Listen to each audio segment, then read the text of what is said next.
저는 오늘 2025년도 추수감사주의를 맞이해서 오늘 본문을 중심으로 범사에 감사하는 삶 한번 따라합시다. 범사에 감사하는 삶, 이런 제목을 가지고 함께 은혜를 나누고자 합니다. 저는 작년 11월 10일 주일에 목회전선에서 은퇴를 하고서 은퇴 목사로서 약 한 1년 오늘이 13일째 되었는데 1년 13일 동안 살아오면서 제 호칭들이 세 가지가 있는 것을 알 수가 있었습니다. 하나는 단순하게 그냥 이인승 목사라고 하는 호칭입니다. 이 호칭이 저에게는 가장 듣기 좋은 그런 호칭이었습니다. 두 번째로는 이인승 원로 목사라고 하는 그런 호칭이었습니다. 영어로는 에머리터스 패스터라고 하는데 우리 교회에서 부족한 종을 원로 목사로 이렇게 추대해 주셔서 저에게 원로 목사라고 부를 때에 저도 이 호칭에 대해서 많이 익숙해져 가고 있습니다. 세 번째로는 노예에서 불러주는 호칭인데 공로 목사라고 불러주는 호칭이 있습니다. 노예원들이 저를 향해서 그동안의 노예를 위해서 공로가 많은 목사라고 해가지고 노예에서 저를 공로 목사라고 불러줄 때에 마음 한켠에는 뿌듯한 생각이 들곤 하였었습니다. 그러면서 하나님 앞에 제가 갔을 때에 우리 예수님은, 우리 아버지 하나님은 저를 무엇이라고 불러줄까 하는 그런 생각을 하게 되었습니다. 아마도 단순하게 목사라고 부르지 않고 그냥 이인승이란 호칭만 부를 것이다 하는 그런 생각을 해보았습니다. 지난 10월 27일 날 78세를 일기로 소천하신 나성찬 안수 집사님을 하나님이 부르실 때 그냥 이름만 나성찬 하고 이렇게 부르지 아니할까, 이렇게 생각을 해보았습니다. 지난 11월 14일 저녁에 68세를 일기로 소천하신 소광직 집사님도 하나님 앞에 섰을 때에 그냥 이름 단순하게 소광직 이렇게 부를 것이다 하는 그런 생각을 해보았습니다. 우리 예수님이 저에 대해서 평가하실 때에 목사라는 직책이나 호칭은 빼고서 단순하게 이인승이라고만 부를 것이라고 하는 그런 생각을 해보는 것입니다. 오늘 추수감사주일에 이 이인승이가 지난 1년 동안을 살아오면서 하나님 앞에 감사한 일들을 많이 가지고 있는 것을 말씀드리지 않을 수가 없습니다. 하나는 지난 1년 동안에도 우리 아버지 하나님이 부족한 종에게 설교할 수 있는 기회를 많이 허락해 주신 일을 감사를 드립니다. 올해 들어서 1월부터 6월까지 한 6개월 동안 여러분들도 아시다시피 우리 노예에서 저를 한인 장로교회 임시 당위장직을 맡겨주어서 그 교회 가가지고 6개월 동안 원껏 설교를 할 수 있도록 인도하신 하나님께 감사를 드립니다. 그 교회 김수동 담임 목사님이 결정이 되어서 7월부터는 이제 그 목사님이 설교해 오시고 있으니까 7월부터는 저에게 설교할 기회가 많이 없어지겠다 하고 염려를 하고 있었는데 7월부터 또 여기저기에서 교회에서 저에게 설교할 수 있는 기회를 허락해 주셔서 하나님 앞에 감사드리지 않을 수가 없습니다. 저희 새미듬 장로교에서는 한 달에 한 번씩 설교할 수 있는 기회를 허락해 주시고 뿐만 아니라 저 코퍼스 크리스티의 담임 목사가 은혜교회에 없으니까 거기에 가서 설교를 코퍼스 크리스티 가져서 2번이나 설교를 할 수 있는 기회를 주셨고 또 칼레지 스테이션에 김성수 목사님이 저 플로리다에 전립선 수술을 받으러 가신다고 해서 거기에 가서 또 새소망교회 가서 설교할 수 있는 기회를 허락해 주셨고 또 달라스에 있는 소망 장로교에서 설교하게 하시고 또 휴스턴 한인교회에 가서 설교하게 하시고 또 임마누엘 선교교회 또 휴스턴 제일 한인교회 등등 연속적으로 설교할 수 있는 기회를 허락해 주시는 우리 아버지 하나님께 감사를 드립니다. 두 번째로는 제가 은퇴한 후에도 지난 1년 동안 한 주도 빼놓지 않냐고 코리아 월드 주간신문사에 목표 칼럼을 게재하게 하시는 우리 아버지 하나님 앞에 감사를 드리지 않을 수가 없습니다. 며칠 전에 그 이동주 사장 변재성 그 대표하고 이게 식사 대접을 해서 식사를 한 적이 있는데 그 이동주 사장이 그래요. 목사님 매주일마다 글을 쓰는데 힘들지 않습니까? 힘들지 않습니까? 그렇게 물어볼 때에 저는 그냥 즐거움으로 합니다.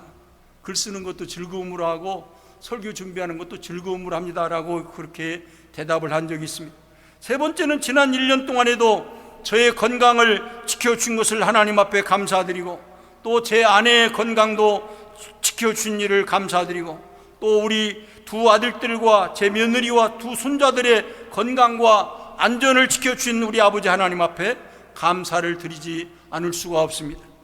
네 번째는 저희들이 작년 11월에 은퇴한 이후에 저 큰아들의 후원으로 매주 한 3번씩 정도는 저 피트니스 센터에 가가지고 운동할 수 있는 기회를 허락해 주신 우리 아버지 하나님 앞에 감사를 드립니다. 사람들이 저를 만나면 인사치레로 그런지 몰라도 목사님 은퇴한 후에 더 젊어졌어요 하고 그 말을 들으면 기분이 나쁘진 않더라고요. 운동하는 일에도 열심을 다해서, 왜냐하면 보통 그러잖아요. 70대에 열심히 운동하면 80대에 편히 살 수 있다, 80대에 열심히 운동하면 90대에 편히 살 수 있다, 그런 말 있지 않습니까? 다섯 번째는 지난 1년 동안에도 제 후임이신 김현진 목사님과 김미영 사모님의 열정적이고 헌신적이고 신실한 그 목표를 인해서 저희 교회가 잘 유지되어 가고 있는 것을 볼 때 하나님 앞에 감사드리지 않을 수가 없습니다. 우리 교회 파송 선교사이신 강신석 선교사님 얼마 전에 오셔서 선교 보고도 하셨는데, 그 선교사님을 비롯해서 후원 선교사인 이철승 선교사 제 동생도 아들이 샌앤토니에서 이번에 대학을 졸업을 해서 졸업식에 참석하기 위해서 왔다가 우리 교회에서 선교 보고를 할 계획인데, 그 유하청 선교사, 파키스탄 선교사 김영란 선교사님을 계속해서 후원해 오신 일을 감사를 드리고, 또한 헤븐리 크릭 미니스트리도 후원하게 된 일을 하나님 앞에 감사를 드립니다. 이뿐만 아니라 우리 작은 교회를 통해서 김현진 목사님 매월 한 번씩 방문해서 예배를 드리고 있는 널싱홈 그 방문 예배, 그리고 노인회관 방문 예배 이렇게 드리고 있음에 감사를 드리고, 더 나아가서는 홈레스 사역을 위해서 월요일마다 김현진 목사님이 봉사하고 계시고, 또 매주 토요일마다 홈레스 사역을 우리 교회가 이제 전담해서 감당하고 있는 일을 생각할 때 하나님 앞에 감사를 드리지 않을 수가 없습니다. 앞으로도 우리 교회는 이렇게 선교하는 일과 지역사회를 위해서 봉사하는 일에 전력을 다할 때 우리 하나님이 우리 새미듬 장로교의 부흥의 역사와 형통의 역사로 우리 하나님이 놀랍게 역사해 줄 줄로 믿습니다. 앞으로도 저는 계속해서 설교하는 일에 매진할 것이고, 또 목표 칼럼을 쓰는 일을 잘 감당하다가 2027년경에는 세 번째 제 칼럼집을 출판할 그런 계획을 가지고 있습니다. 앞으로도 성도 여러분들이 저를 위해서, 또한 저희 교회 담임 목사이신 김현진 목사님과 그 가정을 위해서 열심히 기도해 주기를 간절히 소원합니다. 오늘 저는 추수감사절을 맞이해서 본문을 중심으로 범사에 감사하는 삶을 살아가기 위해서는 우리가 어떻게 해야만 할 것인가. 여기 본문 18절에 보면 그랬죠. 범사에 감사하라. 따라합시다. 범사에 감사하라. 이것이 그리스도 예수 안에서 너희를 향하신 하나님의 뜻이니라, 이렇게 말씀하고 있습니다. 여기 범사에라고 하는 이 말은 엔펜타라고 하는 말인데, 엔펜티라고 하는 말인데, 이것은 바로 모든 상황과 모든 환경에서 그런 뜻입니다. 모든 상황과 모든 환경에서 하나님 앞에 감사하라. 성도들은 이미 영원한 천국을 소유하게 되었으므로 모든 상황에 있어서 합력하여 선을 이루시는 하나님께 감사드리지 않을 수가 없는 줄로 믿습니다. 근데 감사는 여기 본문 데살로니가전서 1장 2절에도 보면 그랬죠. 우리가 너희 모두로 말미암아 항상 하나님께 감사하며 기도할 때에 너희를 기억하면, 이 말씀이 나오는데 여기에 기록된 대로 감사는 우리의 기도와 밀접한 관계가 있는 것을 알 수가 있습니다. 빌립보서 4장 6절에도 보면 아무것도 염려하지 말고 다만 모든 일에 기도와 간구로 너희 구할 것을 감사함으로 하나님께 아뢰라고 명령하고 있는 것을 알 수가 있습니다. 바울 사도는 우리에게 명령하기를 아무것도 염려하지 말고 오직 모든 일에 기도와 간구로 너희 구할 것을 감사함으로 하나님께 아뢰라고 명령하고 있는 것을 기억하시기를 바랍니다. 그렇다면 우리가 범사에 감사하는 삶을 살아가기 위해서는 어떻게 살아가야 할 것인가? 첫째는 삼가 누가 누구에게든지 악으로 악을 갚지 말고 서로 대하든지 모든 사람을 대하든지 항상 선을 따르려고 힘쓸 때 범사에 감사하는 삶을 살게 될 줄로 믿습니다. 본문 15절에 나와 있는 말씀이죠. 삼가 누가 누구에게든지 악으로 악을 갚지 말게 하고 서로 대하든지 모든 사람을 대하든지 항상 선을 따르라. 항상 선을 따르라는 삶을 살아가기 위해서는 여기 앞에 구절인 12절과 12절 14절의 말씀대로 살면 되는 줄로 믿습니다. 여기 보니까 형제들아 우리가 너희에게 구하노니 너희 가운데서 수고하고 주 안에서 너희를 다스리며 권하는 자들을 너희가 알고, 우리 목회자들을 의미하는 겁니다. 수고하고 주 안에서 너희를 다스리며 권하는 자들을 너희가 알아주고 알고 그들의 역사로 말미암아 사랑 안에서 가장 귀히 여기며 너희끼리 화목하라. 우리 작은 교회지만은 화목하는 것이 하나님께서 기뻐하시는 일인 줄로 믿습니다. 작아도 크고 커도 막 서로 니패 내패 찾고 서로 분열하고 서로 싸우고 하는 걸 볼 때에 얼마나 마음이 아픈지 모르겠어요. 또 형제들아 너희를 권면하노니 게으른 자들을 권계하며 마음이 약한 자들을 격려하고 힘이 없는 자들을 붙들어주며 모든 사람에게 오래 참으라. 모든 사람을 대할 때 항상 선을 따르기 위해서는 적어도 이 앞구절에 있는 말씀대로 실천해 나가야 하는 줄로 믿습니다. 먼저는 주 안에서 너희를 다스리며 권하는 자들을 너희가 알고 그들의 역사로 말미암아 사랑 안에서 가장 귀히 여기에만 할 줄로 믿습니다. 다시 말해서 여러분들을 모경하고 여러분들을 위해서 기도하고 가르치고 권하는 목회자들에 대해서 여러분들이 그분들을 알아줘야만 하고 뿐만 아니라 그분들을 가장 귀히 여겨야 할 줄로 믿습니다. 그 다음에는 여러분들끼리 화목하는 것이 바로 선을 따르는 길임을 여러분들 늘 명심하시기를 바랍니다. 기와집에서 다투면서 살기보다는 초가집에서 화목하면서 살아가는 것이 훨씬 더 하나님이 기뻐하시는 일인 줄로 믿습니다. 초가집에서 산다 할지라도 화목하면서 오손도손 사는 것을 하나님이 더 기뻐하시는 거예요. 비록 교회가 적은 가운데서도 목회자를 중심으로 여러분들끼리 서로 화목하고 서로 우애하면서 서로 화합을 이루어나가는 것이 바로 선한 일인 것을 명심하시기를 바랍니다. 그 다음에는 우리 가운데 게으른 자들이 있으면 조용히 사랑하는 마음으로 권계해야만 할 것입니다. 그리고 마음이 연약한 자들이 있으면 그들을 말씀으로 격려해 주야만 할 것입니다. 힘이 없는 자들을 향해서는 그들을 무시하는 것이 아니라 말씀으로 이렇게 훈계해 주고 붙들어 줘야만 할 것입니다. 연약한 자라고 너는 쓸데없어, 당신은 우리 교회에 쓸데없어, 필요 없어, 여러분 이 사람 잘라내고 저 사람 잘라내고 하면 교회에 남을 사람이 아무도 없어요. 우리는 사랑 안에서 서로를 격려하고 우리가 서로를 위로하면서 살아가야 할 줄로 믿습니다. 그 다음에 모든 사람에 대하여 오래 참아야만 할 줄로 믿습니다. 자기 마음에 맞지 않는다고 이제 혈기를 낸다거나 고함을 치는 행위는 절대로 근절되어야만 할 줄로 믿습니다. 모든 사람에 대해서 인내하면서 오래 참고 기다릴 줄 아는 지혜를 배워야만 할 것입니다. 어떤 분들이 성질이 너무 급해가지고 자기 말대로 자기 생각대로 따르지 않으면 교회에서 그를 미워하면서 쫓아내버리려고 하는 그런 급격한 사람들이 있는 것을 우리가 발견할 수가 있습니다. 그러나 이렇게 하는 것은 하나님의 뜻이 아닌 것을 기억하시기를 바랍니다.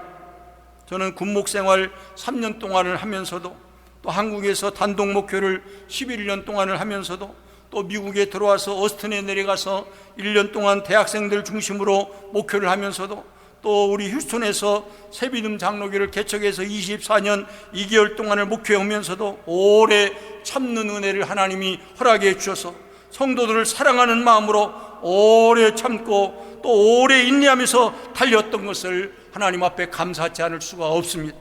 성도들을 보면 다 이뻐 보여요. 아름답게 보여요. 근데 어떤 분들은 이렇게 교회 안에서 같은 성도들인데 왜 미워하고 질투하고 시기하고, 여러분 모든 성도들을 사랑으로 품는 것이 우리의 사명인 줄로 믿습니다. 우리 교우들께서도 모든 사람에 대해서 우리 주님이 참으신 것처럼 오래 참고 기다리는 자들이 될 수 있기를 간절히 소원합니다. 이렇게 실천해 나갈 때 이것이 바로 모든 사람을 대할 때 항상 선을 따르는 길이며, 이렇게 실행해 나갈 때 범사에 감사한 삶을 우리가 살게 될 줄로 믿습니다. 두 번째로, 항상 기뻐할 때 범사에 감사하는 삶을 살게 되는 것을 기억하시기를 바랍니다. 오늘 보면 16절에 그랬죠. 항상 기뻐하라. 한번 따라합시다. 항상 기뻐하라. 이 항상 기뻐하라 하는 이 말은 이제 판토테 카이레네라는 말인데, 이건 원하는 일이 성취되었을 때에 얻을 수 있는 기쁨만을 가리키는 것이 아니라 바로 어렵다거나 힘든 일에도 불구하고 언제나 기뻐하는 것을 포함하는 것을 의미하는 것입니다. 일이 잘 될 때에도 기뻐하고 일이 잘 안 될 때도 기뻐하고, 이러한 기쁨은 인간의 감정을 통해서 나타낼 수가 없는 것입니다. 오직 성령께서 우리에게 주시는 기쁨일 때 항상 기뻐하게 될 줄로 믿습니다. 기쁘고 기쁘도다, 항상 기쁘도다, 내 주께 왔사오니 복 주옵소서. 로마서 14장 17절에 보면 하나님의 나라는 먹는 것과 마시는 것이 아니고 오직 성령 안에서 의와 평강과 희락이라. 갈라디아서 5장 22절 23절에도 보면 오직 성령의 열매는 사랑과 희락과 화평과 오래 참음과 자비와 양성과 충성과 온유와 절제니 이 같은 것을 금지할 법이 없느니라. 사랑하는 성도 여러분, 성령이 충만하게 될 때에 기쁨도 충만하게 되는 줄로 믿습니다. 우리 안에 항상 기쁨이 넘치는데 감사하지 않을 수가 있겠습니까? 우리 안에 기쁨이 넘치게 되면 감사도 넘치게 되는 줄로 믿습니다. 감사가 넘치는 성도는 또한 기쁨도 넘치게 되는 줄로 믿습니다. 이렇게 기쁨과 감사는 밀접한 관계가 있는 것을 기억하시기를 바랍니다. 빌립보서 4장 4절에 그랬죠. 주 안에서 항상 기뻐하라. 내가 다시 말하노니 기뻐하라. 이 말씀은 바로 빌립보서의 주제요, 또한 참으로 중심 구절인 것을 기억하시기를 바랍니다. 주 안에 있는 나에게 딴 근심이 있으랴. 주 안에 있는 자들은 언제나 기쁨이 넘치고 희락이 넘치고 또한 감사가 넘치게 되는 것을 기억하시기를 바랍니다. 세 번째는 바로 쉬지 말고 기도할 때 범사에 감사하는 삶을 살게 되는 것을 기억하시기를 바랍니다. 오늘 17절에 그랬죠. 쉬지 말고 기도하라. 여기 에베소서 6장 18절에 보면 모든 기도와 간구를 하되 항상 성령 안에서 기도하고 이를 위하여 깨어 구하기를 항상 힘쓰며 여러 성도를 위하여 구하라고 하는 그런 명령이 있는 것을 알 수가 있습니다. 기도하며 간구하는 삶을 살아가는 성도들에게는 불평이나 짜증이나 원망이 아니라 언제나 감사가 충만하게 넘치는 줄로 믿습니다. 기도 생활에 열심을 다하는 성도에게는 불평이 나올 수가 없는 것입니다. 기도하는 일에 열심을 내는 성도들에게 원망이나 짜증이 나올 수가 없는 것입니다. 기도하는 성도에게는 언제나 감사가 충만하고 기쁨이 충만하고 희락이 충만하고 화평이 충만하게 되는 줄로 믿습니다. 로마서 12장 12절에 보면 그랬죠. 소망 중에 즐거워하며 환난 중에 참으며 기도에 항상 힘쓰며, 여기에 기도에 항상 힘쓰며, 이 말씀은 바로 여기에 쉬지 말고 기도하라는 말씀과 같은 맥락인데, 하루 24시간 입술을 움직여서 기도하라고 그런 의미가 아니라 하나님께 부단히 의지하는 자세를 가지고 또한 기도하는 마음으로 하나님께 나아갈 준비를 갖추는 것을 의미하는 것입니다. 그래서 항상 기도하는 마음가짐으로 생활하려고는 명령인 줄로 믿습니다. 그러기에 이렇게 항상 기도하는 마음으로 살아가는 성도들에게는 범사에 감사도 충만하게 넘칠 줄로 믿습니다. 마지막으로 범사에 감사하는 것이 바로 우리 그리스도 예수 안에서 우리를 향하신 하나님의 뜻인 것을 기억하시기를 바랍니다. 18절에 그랬죠. 범사에 감사하라. 범사에 감사, 이것이 그리스도 예수 안에서 너희를 향하신 하나님의 뜻이니라. 다시 말해서 하나님의 뜻은 신자들의 성화, 즉 sanctification이라고 분명하게 정의하고 있는 것을 볼 수가 있습니다. 하나님의 뜻은 성도들이 성화되는 것을 원하시는 거예요. 어떤 학자들은 기뻐하고 기도하며 감사하는 것이 바로 성령께서 신자들을 성화시키는 내적인 역사라고 보는 분들도 있는 것을 알 수가 있습니다. 여기에 본문에 그리스도 예수 안에서란 말은 하나님의 뜻을 이루는 가장 원초적이며 가장 기본적인 요소인 것을 알 수가 있습니다. 그러므로 예수 그리스도 밖에서는 신자들의 성화나 하나님의 뜻은 생각조차 할 수가 없는 것입니다. 우리 사랑하는 성도들이 바로 항상 범사에 감사하는 것이, 그 어떤 환경이나 어떤 여건 속에서도, 그 어떤 어려움 속에서도 항상 감사하는 삶을 살아가는 것이 우리 주 예수 그리스도 안에서 우리를 향하신 하나님의 분명한 뜻인 것을 기억하시기를 바랍니다. 최용호 목사님이 쓴 감사하고 생각하고란 그런 글을 제가 읽어본 적이 있습니다. 사랑하는 가족을 주셔서 감사합니다. 가족이 없는 사람들을 생각합니다. 건강을 주셔서 감사합니다. 몸이 불편한 사람들을 생각합니다. 편히 잘 수 있는 집을 주셔서 감사합니다. 집 없는 사람들을 생각합니다. 또 물질을 주셔서 감사합니다. 물질이 없어 고통받는 사람들을 생각합니다. 자녀들을 주셔서 감사합니다. 후사가 없는 부부들을 생각합니다. 지진이 없는 나라에 살아서 감사합니다. 지진이 일어난 나라를 생각합니다. 또한 행복한 가정을 주셔서 감사합니다. 깨진 가정들을 생각합니다. 하나님을 알게 해주셔서 감사합니다. 안 믿는 이들을 생각합니다. 감사는 언제나 생각과 짝하여 있을 때 마치 두 다리로 서 있는 것처럼 넘어가지 않는 것입니다 라고 이렇게 최용호 목사님이 고백하고 있는 것을 알 수가 있습니다. 우리 사랑하는 새미대회 식구들은 그 어떤 경우에도 항상 하나님 앞에 감사하면서 살아갈 수 있기를 주의 이름으로 축원합니다. 세계적인 신학자요 설교가인 매튜 헨리 목사님이 어느 날 밤에 길에서 강도를 만난 적이 있었다고 합니다. 집으로 귀가 중이었는데 헨리 목사님이 그 강도를 만나가지고 이제 피가 철철 흐르도록 이제 헨리 목사님이 두드려 맞고 심하게 구타를 당하고, 그리고 가지고 있던 지갑, 돈을 다 빼앗겨서 도망을 쳐버리고 말았다고 합니다. 강도들은 도망쳐버리고 말았어요. 겨우 집으로 돌아온 헨리 목사님이 자기 서재로 들어가가지고 먼저 무릎을 꿇고 하나님께 이런 기도를 드렸다고 합니다. 하나님 아버지, 내가 강도 당한 입장인 것을 감사드립니다. 강도 짓하지 않고 강도 당한 것을 감사합니다. 돈을 빼앗겼으나 제 생명을 빼앗기지 않았으니 감사합니다. 나를 괴롭힌 그 강도를 위해서 기도할 수가 있으니 감사합니다. 그 강도가 다시는 강도로 살지 않도록 도와주옵소서라고 하나님 앞에 오히려 감사의 기도를 드렸다고 하는 것입니다. 우리는 평탄할 때도 하나님 앞에 감사하고 힘들 때에도 하나님 앞에 감사하시기를 간절히 소원합니다. 우리 인생에 풍랑이 일어날 때에도 하나님 앞에 감사하고, 인생이 잔잔한 가운데 있을 때도 하나님께 감사하시기를 바랍니다. 우리 삶 속에서 어려운 일이 있을 때도 감사하고, 또한 좋은 일이 있을 때도 감사하시기를 바랍니다. 제 아내가 지난 9월달 중에 어느 토요일 날이었는데 크라지스에 갔다가 거기서 넘어져가지고 입술이 찢어져가지고 있을 때 제가 뭐라고 한지 아세요? 어디 다쳤어? 이렇게 하지 않고 제가 뭐라고 한지 아세요? 왜 넘어졌어요? 왜 넘어졌어요? 조심하지 않고 어떻게 하다가 넘어졌어요? 어디에 부딪혀가지고 넘어졌어요?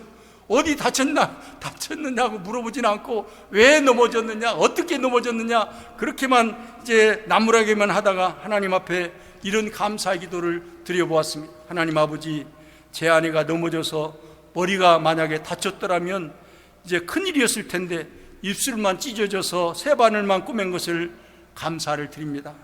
또 제 아내가 넘어지면서 충격이 너무 커가지고 이빨까지 다 이제 다 다쳤더라면 그 치료받느라고 수고를 너무 고생을 많이 했을 텐데 입술만 찢어지게 해주셔서 감사합니다. 하나님 아버지, 제 아내가 넘어져가지고 다리가 부러지든지 아니면 손이 부러졌다면 더 어려웠을 터인데 입술만 다치게 해주셔서 감사합니다 라고 그런 기도를 드린 적이 있습니다.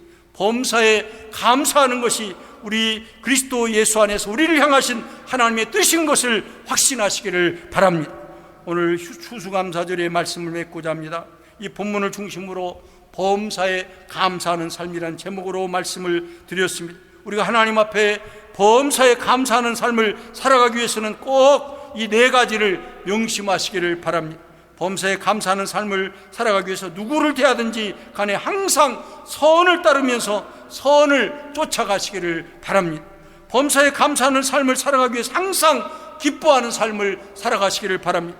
범사에 감사하는 삶을 살아가기 위해서 늘 쉬지 말고 기도하시기를 바랍니다. 범사에 감사하면서 살아가는 것이 우리 주 예수 그리스도 안에서 우리를 향하신 하나님의 분명한 뜻인 것을 기억하고 늘 범사에 늘 우리의 남은 여생 감사하면서 살아가시기를 주의 이름으로 간절히 축원합니다.